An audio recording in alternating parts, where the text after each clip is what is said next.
Matheus, bem-vindo de volta. Seus detalhes.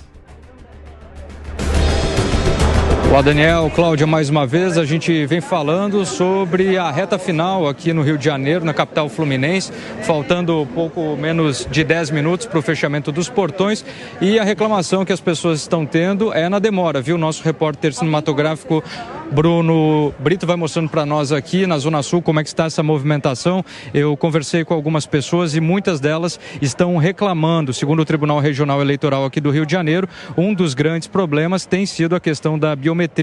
Algumas pessoas tiveram a dificuldade nesse sentido dessa nova tecnologia e chegaram a ficar esperando cerca de 4 horas. Como eu falei, falta pouco tempo, né, para o fechamento dos portões e as pessoas de fato estão preocupadas, mas o Tribunal Regional Eleitoral aqui do Rio de Janeiro diz que vai garantir. As pessoas que entrarem até às 5 horas nesses portões, nessas zonas eleitorais, terão o direito garantido. A gente percebe uma grande movimentação não só aqui na Zona Sul, Zona Norte, Zona Oeste e também na Baixada Fluminense. Ainda segundo o Tribunal Regional Eleitoral, o tempo médio que as pessoas levaram foi de 2 horas. E nesta zona eleitoral onde falamos, houve problema também em relação às pessoas que deveriam ter o direito a prioridades. Daniel.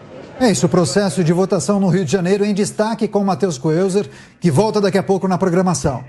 Retornamos agora ao contato com o repórter Guilherme Silva. Guilherme, bem-vindo novamente. Onde você está agora e como está a movimentação por aí?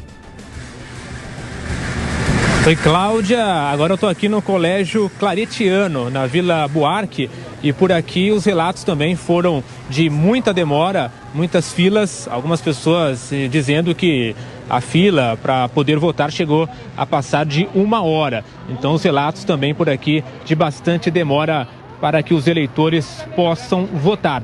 Neste momento a situação parece um pouco mais controlada, já está ali na parte final da votação, mas durante o dia essa foi a reclamação. Um outro ponto que o pessoal reclamou bastante por aqui foi que em anos passados as sessões possuíam ali mais de uma urna eletrônica por sessão. Eram 2 e neste ano apenas uma urna por sessão, e isso acabou também elevando, né, o número de espera e causando muitas filas e muitas demoras. Agora há pouco também, já na parte final da votação, uma urna apresentou o problema.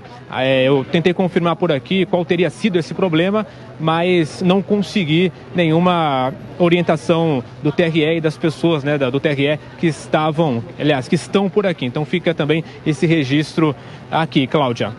Obrigada, Guilherme Silva, pelas suas informações. Vamos chamar o Zé Maria Trindade. Zé Maria, expectativa aí, acabando quase a votação, né? Terminando em vários lugares.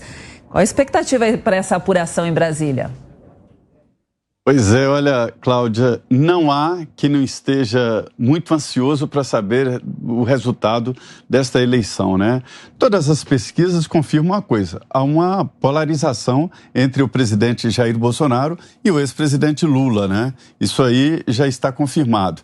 Agora, sobre essa situação de quem está na frente ou quem está atrás, isso está muito confuso.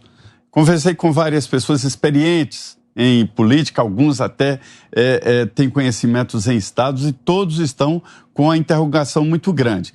Para você ter uma ideia, a pesquisa de boca de urna não foi realizada porque o eleitor estava mentindo até na hora de votar, ou seja, a pesquisa de boca de urna a pergunta não é em quem você vai votar, mas é na saída, ou seja, em quem você votou.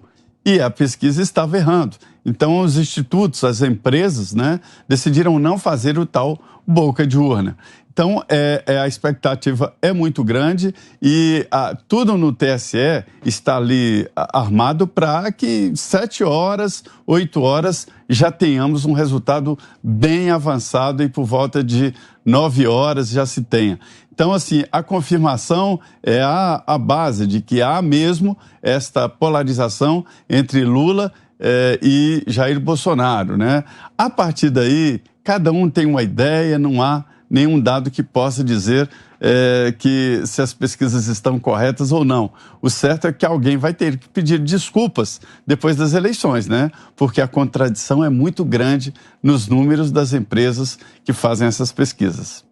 Tá certo, Zé Maria Trindade. Agora a gente retoma a nossa entrevista com a Beatriz Finóquio, cientista política, que sempre colabora aqui com a gente na Jovem Pan News.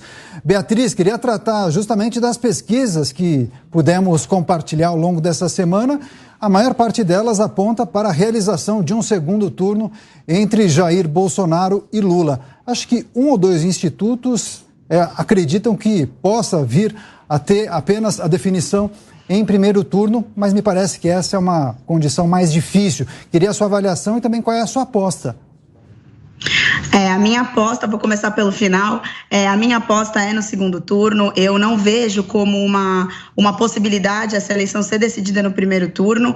É improvável, não impossível, claro, porém entendo todos os candidatos, os dois candidatos dos lados da polarização, tanto Lula quanto Bolsonaro, dizer que vão decidir em primeiro turno, porque é o papel deles mesmo, passar para o eleitor deles que eles estão tranquilos com relação ao resultado. O que eu observo é o cenário das ruas versus das pesquisas, né? Todas quase falam do segundo turno, porém nas ruas, e aí eu não posso dizer para o Brasil todo, porque é onde eu convivo, há uma maioria de eleitores, sim, por exemplo, hoje na hora de votar, de verde e amarelo. Pouquíssimas pessoas eu vi de vermelho. E eu, por toda a eleição, avaliei como o eleitor tímido, não o eleitor do Lula, e sim o eleitor do Bolsonaro, como sendo aquele eleitor que preferia não se manifestar, justamente diante dos ataques e das reações que tinham por outro lado da polarização. Eu presenciei muito essas cenas nas discussões políticas. Então, o que eu observo é justamente isso. O clima de calmaria dessa eleição, da votação, vai muito de encontro ao que eu venho observando com relação a essa população que não quis manifestar o voto. Até porque a memória do brasileiro, infelizmente, tem validade. Então, hoje é mais complicado, é mais, entre aspas, vergonhoso falar que vota em um governo atual do que, ainda que os erros do anterior tenham sido infinitamente maiores do que o do atual.